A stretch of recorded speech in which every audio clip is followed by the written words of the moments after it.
अब आपके इलाकों में भी गंदे तावीज़ होने लगे हैं, आपके बच्चों के गले में भी तावीज़ पाए जा रहे हैं, आपके घरों में भी बहुत सारे शिरकिया काम होने लगे हैं। अल्लाह ताला जब हराम चीज़ों की लिस्ट बयान करता है तो पहला गुनाह क्या कहता है?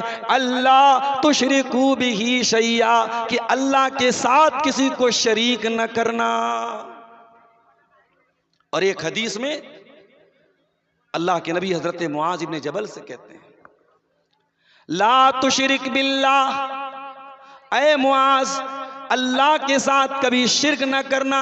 वह इन कुतिलता औ हुर्रिकता, अगरचे तुझे कत्ल कर दिया जाए, तेरे टुकड़े टुकड़े कर दिए जाएं, तेरी बोटी बोटी कर दी जाए, तुझे जला कर राख कर दिया जाए, ऐ मुआज कभी अल्लाह के साथ शिरक न करना।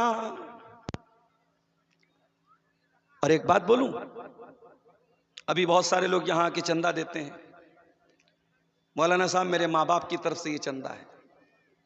बहुत अच्छी बात है, देना भी चाहिए। माँ बाप की तरफ से आप सदका कर सकते हैं, खैरात कर सकते हैं, कोई हरज की बात नहीं है।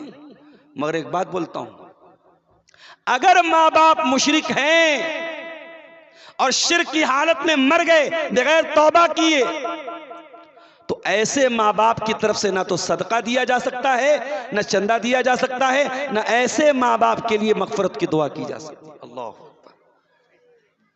अपनी माँ है, अपना बाप है, मगर हमें इजाजत नहीं, हमें परमिशन नहीं है, नॉट अलाउड, हम अपने मुशरिक माँ बाप के लिए मगफरत की दुआ नहीं कर सकते। कटिहार वालों, अगर आप अपने माँ बाप के लिए मगफरत की दुआ करते हैं तो खुशकिस्मत हैं आप, आपको वो दौलत मिली है जो इब्राहीम अलैहिस्सलाम को नहीं मिली। इब्राहीम अलैहिस्सलाम अल्लाह से दुआ करते हैं, वग़फ़िर लि अबी इन्नहु कान मिनज़्ज़ाल्लीन, ऐ अल्लाह मेरे पिता को माफ कर दे, मेरे बाप को बख्श दे, मेरा बाप भटक गया था, गुमराह हो गया था। अल्लाह ने कहा खबरदार ऐ इब्राहीम, तेरा बाप मुशरिक था और शिर्क की हालत में मरा था, तू अपने बाप के लिए मगफरत की दुआ नहीं कर सकता। इब्राहीम अलैहिस्सलाम कहते हैं, वला तुखज़िनी यौम युबअसून, ऐ अल्लाह मुझे क़यामत के दिन तू जलील न करना। ऐ अल्लाह इससे बढ़ के मेरी जिल्लत क्या होगी, ऐ अल्लाह इससे बढ़ के रुसवाई क्या होगी कि मेरा बाप जहन्नम में जाएगा। अल्लाह का ऐलान होगा, नो फॉरगिवनेस फॉर द मुशरिक, मुशरिक के लिए कोई माफी नहीं। ऐ इब्राहिम तेरा बाप मुशरिक था और तू जरा अपने पैर की तरफ देख, बुखारी के अल्फाज हैं, इब्राहिम अलैहिस्सलाम अपने पैर की तरफ देखेंगे, उनका बाप बज्जू एक जानवर होता है, बज्जू, बज्जू की शक्ल में लाया जाएगा और पैर के बल उसको उल्टा करके उसको फेंक दिया जाएगा जहन्नम की आग में। अल्लाह अकबर। इब्राहिम अपने बाप के लिए मगफरत की दुआ नहीं कर सकते। हमारे प्यारे नबी अपनी माँ की कब्र पे गए सहाबा को लेकर, जिस माँ को 6 साल की उम्र में खो दिया था, उस माँ की कब्र पे गए। 50 साल के बाद बच्चा बूढ़ा हो जाए तब भी माँ की ममता भूलता नहीं है। माँ आपकी चली जाएगी, जिस माँ को आज तवज्जो नहीं देते हो, कल वो माँ जब चली जाएगी, माँ की ममता याद आएगी, माँ का चेहरा याद आएगा, माँ का प्यार याद आएगा। नबी अकरम ने अपनी माँ को याद किया, माँ की कब्र पे जाके रोने लगे और इतना रोए, सही मुस्लिम के अल्फाज हैं, फबका व अबका मन हौलहू, आप भी रोने लगे और आपके सहाबा भी आपको रोता हुआ देख के रोने लगे। आपने फरमाया, ऐ मेरे सहाबा, इस्ताज़न तो रब्बी अन अस्तग़फिर लि उम्मी फलम यूज़न ली, मैंने अपने रब से इजाज़त मांगी, ऐ अल्लाह मैं अपनी माँ के लिए मग़फ़िरत की दुआ करना चाहता हूँ। अल्लाह ने फरमाया नॉट अलाउड, ऐ मेरे नबी इजाज़त नहीं है। नबी को भी अपनी माँ के लिए मग़फ़िरत की दुआ की इजाज़त नहीं मिली, जो आपको मिली है ये बहुत बड़ी खुशनसीबी है। मैं कहता हूं हम झोपड़ी में रहते हो, हमें खाने को अनाज ढंग का ना मिलता हो, पहनने को ढंग के कपड़े न मिलते हों, लेकिन सोचो अगर ये दौलत हमें मिली है कि अपने माँ बाप के लिए कम से कम हम दुआएं मगफिरत कर सकते, कितनी बड़ी दौलत है। नबियों को, बहुत सारे नबियों को ये दौलत नहीं मिल पाई। इसलिए मेरे भाइयों, तौहीद की हिफाजत करो, अकीदे की हिफाजत करो, उलमा से जुड़ो, पता करो कौन सा अमल ऐसा है जो तौहीद के खिलाफ है। ना जानकारी में कलियाचक में एक मकान के टाइल्स में मैंने देखा अजमेर का फोटो लगा हुआ है। ना जानकारी में, जानकारी नहीं थी, उसने अजमेर का फोटो लगा के रखा था। ना जानकारी में कितने लोगों के, अहले हदीसों के घरों में गंदा तावीज हो रहा है। तो अल्लाह जब हराम की लिस्ट बयान करता है तो पहली चीज क्या कहता है? अल्लाह तुशरिकू बिही शैया, अल्लाह के साथ किसी को शरीक न करना। दूसरी चीज व बिलवालिदैन इहसाना, और ऐ मेरे बंदो अपने माँ बाप के साथ अच्छा सलूक करना। माँ बाप के साथ अच्छा सलूक करना, मरने के बाद नहीं, जिंदगी में अच्छा सलूक करना। मरे हुए माँ की तरफ से मस्जिद में 10 लाख का चंदा दे रहा है, और जिंदा थी तो 10 रुपये के लिए मोहताज बना के रखा था। बाप छोटी छोटी जरूरतों के लिए तेरा मोहताज था और तू कभी ध्यान नहीं देता था। बाप मर गया तो मदरसे में चंदा दे रहा है, यतीमों को दान दे रहा है, गरीबों को दान दे रहा है। नहीं मेरे भाई, जिंदगी में कदर करो। अगर आपको बूढ़े माँ बाप मिले हैं और आपको उस बूढ़े और लाचार बाप का पखाना साफ करना पड़ रहा है, तो अल्लाह की कसम, दुनिया में लाखों सफाई कर्मी हैं जो इसलिए गंदगी साफ करते को उनको पैसा मिलता है। अरे तू चंद महीने, चंद दिन अपने बाप की गंदगी ये सोच के साफ कर ले कि तेरी जन्नत पक्की हो रही। तेरी माँ अगर बूढ़ी है और तुझे अपने हाथों से अपनी माँ को खाना खिलाना पड़ रहा है, तो तू बोझ न समझ, तू परेशानी न समझ। तू कितने सालों तक तेरी माँ अपनी गोद में बिठा के तुझे खिलाया करती थी। मैं एक तरफा बात नहीं करूंगा। शादी के बाद हर घर में सास और बहू का मैटर आता है।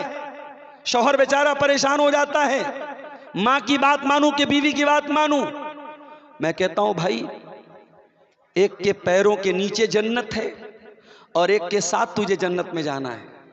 एक शरीके हयात है और एक सबबे हयात है।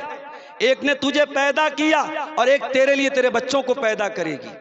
एक तेरे भरोसे सब कुछ छोड़ के आई है और एक ने सारी कुर्बानी दे के तुझे पैदा किया है। तुझे बैलेंस करना है, तुझे माँ का भी ख्याल करना है, तुझे बीवी का भी ख्याल करना है। वबिल वालिदैन एहसाना, और ऐ मेरे बंदो अपने माँ बाप के साथ अच्छा सलूक करो। तीसरा हुक्म, 10 बातें मुझको बयान करनी है। जैसे ही 10 बात पूरी होगी टॉपिक खत्म हो जाएगा।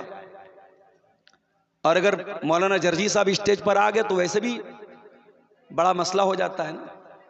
कहीं कहीं जलसे में ऐसा हुआ कि मेरी तकरीर चल रही है, अब शेख जर्जी साहब आए तो सारी नजरें उनकी तरफ चली गई। तो ये तो नहीं होना चाहिए। मुकर्रिर तवज्जो चाहता है। अगर मैं तकरीर कर रहा हूं, पीछे स्टेज पर भी अगर खुसर पुसर होती है उससे भी डिस्टर्ब होता है। मैं कहीं कहीं खुतबा देता हूं, गर्मी का मौसम रहता है, लेकिन अगर पंखा ज्यादा तेज आवाज करता है तो मैं पंखा बंद करा देता हूं, क्योंकि मुकर्रिर को सुकून चाहिए। ये हमारे यूट्यूबर हजरात लगाए हैं, अब बीच बीच में पीछे से लोग आवाज देते हैं नीचे करो नीचे करो, मुकर्रिर को डिस्टर्ब होता है। तो अगर शेख जर्जीस साहब आ जाएंगे तभी मैं बात खत्म कर दूंगा। तो तीसरी चीज क्या है? वला तक़्तुलू औलादकुम मिन इमलाक। ऐ ईमान वालो, अपनी औलाद को फाका कशी के डर से, ये सोच करके कि वो क्या खाएगी, कत्ल न करो। मां के पेट में आज भी बच्चों को कत्ल किया जा रहा है, एबॉर्शन किया जा रहा है, हमल को ज़ाये किया जा रहा है, गर्भपात किया जा रहा है। 1400 साल पहले बच्चे पैदा होने के बाद कत्ल किए जाते थे, लड़कियां पैदा होने के बाद कत्ल की जाती थी। आज की दुनिया तरक्की कर चुकी है, आज माँ के पेट में ही बच्चियों को मारा जा रहा है। वला तक़्तुलू मिन औलादकुम मिन इमलाक, अपनी औलाद को फाका कशी की वजह से, गुर्बत की वजह से कत्ल मत। अगर हमल ठहर गया है तो जब तक बहुत क्रिटिकल सिचुएशन ना हो, औरत की जान खतरे में ना हो, हमल को गिराने की इजाजत नहीं है, चाहे वो 1 महीने का हो, चाहे वो 10 दिन का हो। अगर उसके पहले, हमल के पहले एहतियाती तदाबीर इख्तियार की जाएं ताकि भी बच्चों के बीच में गैपिंग हो, वो एक अलग मसला है। लेकिन अगर हमल ठहर चुका है, उसको गिराना ये औलाद का कत्ल है और हराम है मेरे प्यारे साथी। और आगे अल्लाह ने एक अजीब बात कही, फरमाया नहनु नर्ज़ुकुकुम व इय्याहुम, तुमको भी रोजी हम देने वाले, तुम्हारी औलाद को भी रोजी हम देने वाले। तू ये मत समझ के तू खिलाता है, नहीं नहीं नहीं, तू नहीं खिलाता है, अल्लाह खिलाता है। कितने लोग हैं उनके घर में सिर्फ 2 बेटे हैं और अल्लाह तबारक व तआला ने उनको गुर्बत और परेशानी में डाल के रखा है। और कितने लोग हैं उनके 10 बेटे हैं और सब चैन से खा रहे हैं। तो दौलत की तकसीम हमारी औलाद के हिसाब से नहीं है मेरे भाइयों, अल्लाह देता है रोजी। अल्लाह देता है तो जिसके 8 बच्चे हैं उसको भी रोजी मिल रही है, और अल्लाह नहीं देता है तो जिसके घर में 1 भी बेटा नहीं उसको भी परेशानी आती है। तो फरमाया नहनु नर्ज़ुकुकुम व इय्याहुम, उनको भी रोजी हम देते हैं, तुमको भी रोजी हम देते हैं। उसके बाद चौथी चीज, वला तक़रबुल फ़वाहिश मा ज़हर मिन्हा व मा बतन, और ऐ मेरे बंदो, फहश कामों के, अश्लील कामों के, वल्गर कामों के करीब न जाना। अल्लाह अकबर, एक लफ्ज अल्लाह ने इस्तेमाल किया, अल फवाहिश, ऑल द वल्गर एक्टिविटीज। अभी अमेरिका में न्यूयॉर्क एक शहर है, वहां एक मुसलमान मेयर जीत गया है, बड़ा सोशल मीडिया पे बड़ा शोर हो रहा है। उसका नाम क्या है भाई, कौन, ममदानी है, ज़ोहरान ममदानी। वो इंडिया, असल में वो इंडिया का रहने वाला है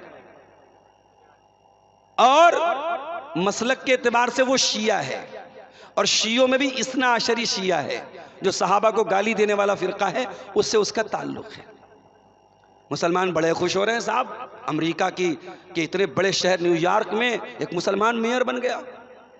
अभी कल मैं सोशल मीडिया पे पढ़ रहा था कि अमेरिका में वो लोग जिनका ताल्लुक एलजीबीटी से है, जो लेस्बियन और गे, यानी मर्द का मर्द के साथ ताल्लुक और औरत का औरत के साथ ताल्लुक को जो लोग सही मानते हैं, जायज मानते हैं, ज़ोहरान ममदानी कहता है मुझे उनके नजरिए से भी कोई इख्तिलाफ नहीं है, मैं उनके साथ भी खड़ा हूं। और वो लोग जो ये कहते गॉड इज गे, नऊज़ुबिल्लाह नऊज़ुबिल्लाह, जो कहते अल्लाह तबारक व तआला के बारे में कि वो भी गे है, ज़ोहरान ममदानी कहता है मरदूद कि मैं उनके साथ भी खड़ा हूं, और हम बड़े खुश हो रहे साहब वो मुसलमान हैं। तो सोशल मीडिया पर आने वाली हर खबर पर बहुत जल्दी खुश मत हो जाया करो। दुनिया में ऐसे ऐसे खबीस लोग भी हैं जो नऊज़ुबिल्लाह अल्लाह के बारे में ऐसा गंदा अकीदा रखते हैं। दुनिया की बहुत बड़ी गंदगी है मर्द का मर्द के साथ नाजायज, मर्द का मर्द से ताल्लुक बनाना। ये इस अमल की शुरुआत हजरत लूत अलैहिस्सलाम की कौम ने की थी, और जानते हो अजाब क्या उतरा था उनके ऊपर? आसमान से पत्थरों की बारिश हुई थी और पूरी कौम को अल्लाह ने उलट दिया था। उन्होंने अल्लाह के कानून को उल्टा। अल्लाह ने मर्द के लिए औरत को बनाया है, शौहर के लिए बीवी को बनाया है। वो मर्दूद मर्द मर्द के साथ ताल्लुक बनाता था। जब उन्होंने अल्लाह के कानून को उल्टा, अल्लाह ने पूरी बस्ती को उलट दिया। और आज भी अरब के अंदर वो सरजमीन मौजूद है, वहां पे एक बहुत ही गंदे पानी का समंदर और गंदे पानी की झील है जिसको डेड सी कहते हैं, बहरे मुर्दार कहते हैं। और जब रिसर्च की गई तो उसके अंदर उस बस्ती के अवशेष पाए गए, उस बस्ती के बाकियात पाए गए। वला तक़रबुल फ़वाहिश, अल्लाह ने कहा खबरदार गंदे कामों के करीब न जाओ। ये ज़िनाकारी गंदा काम, ये बदकारी गंदा काम, ये मर्द का मर्द के साथ ताल्लुक कायम करना गंदा काम, ये मर्द का अपने हाथों से अपनी शर्मगाह के जरिए मनी खारिज करना गंदा काम। जितने वल्गर एक्टिविटीज हैं वो सब इसके अंदर आ गए। वला तक़रबुल फ़वाहिश, हराम और गंदे और गलीस कामों के करीब न जाओ।